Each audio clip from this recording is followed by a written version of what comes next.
Ulangan pasal 10 ayat 12-16.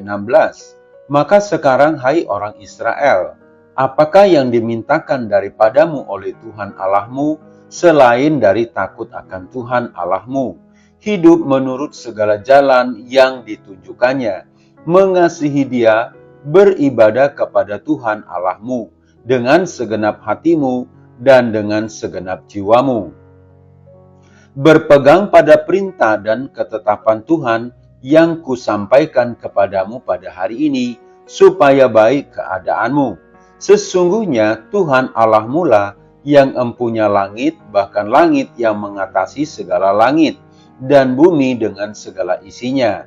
Tetapi hanya oleh nenek moyangmu lah hati Tuhan terpikat, sehingga Ia mengasihi mereka, dan keturunan mereka lah, yakni kamu, yang dipilihnya dari segala bangsa, seperti sekarang ini. Sebab itu sunatlah hatimu dan janganlah lagi kamu tegar tengkuk. Sebab Tuhan Allahmu lah Allah segala Allah dan Tuhan segala Tuhan.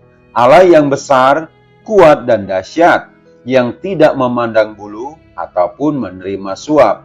Baca juga Kejadian pasal 17. Hati yang disunat bagian kedua. Saudara-saudara, semua tuntutan-tuntutan Allah atas umatnya didasarkan pada pilihannya yang penuh anugerah atas mereka. Musa mengingatkan orang Israel bahwa Allah adalah pemilik segala sesuatu di atas langit dan di bumi.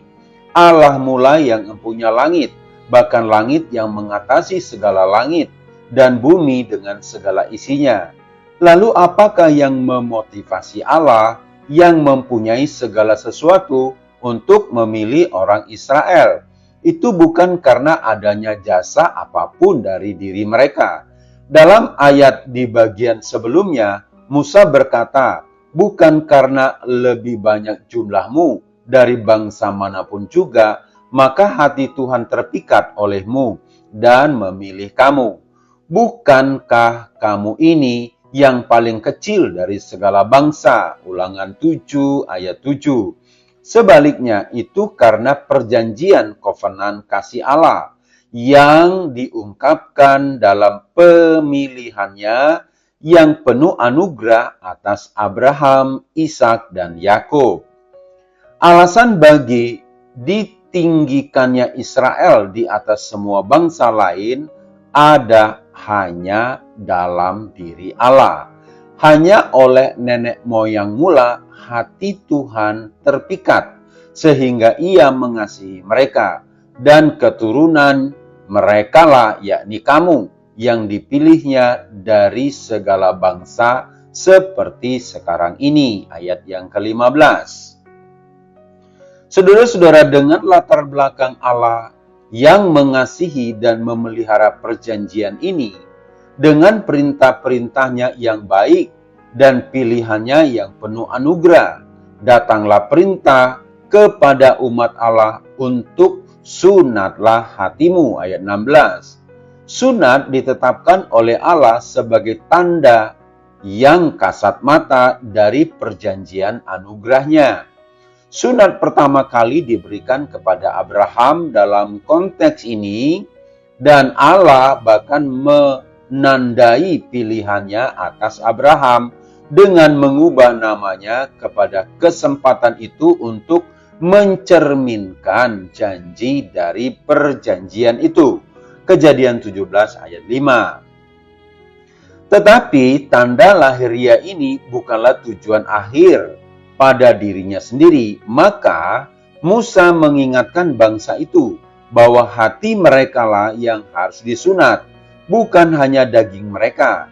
Mereka harus tunduk dengan segenap hati kepada hubungan perjanjian mereka dengan Allah.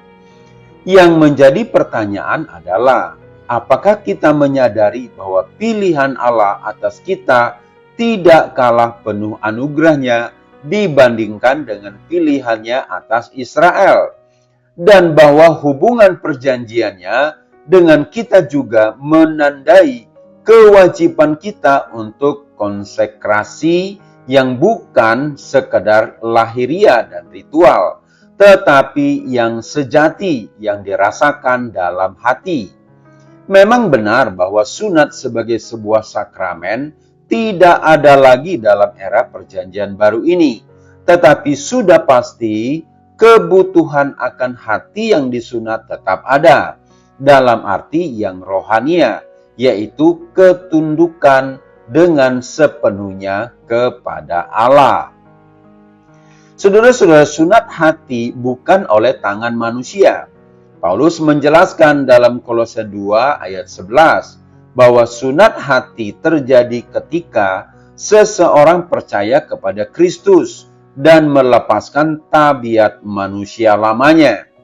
Orang yang bersunat hati akan hidup dalam kekudusan, dalam ketaatan pada firman, dan memiliki kasih yang tulus, serta mau mengabdi dengan sepenuh hati kepada Tuhan, tidak hanya secara ritual agama yang nampak dari luar. Saudara-saudara yang kekasih, sungguh senang belajar firman Tuhan, makin giat melayani di ladang Tuhan.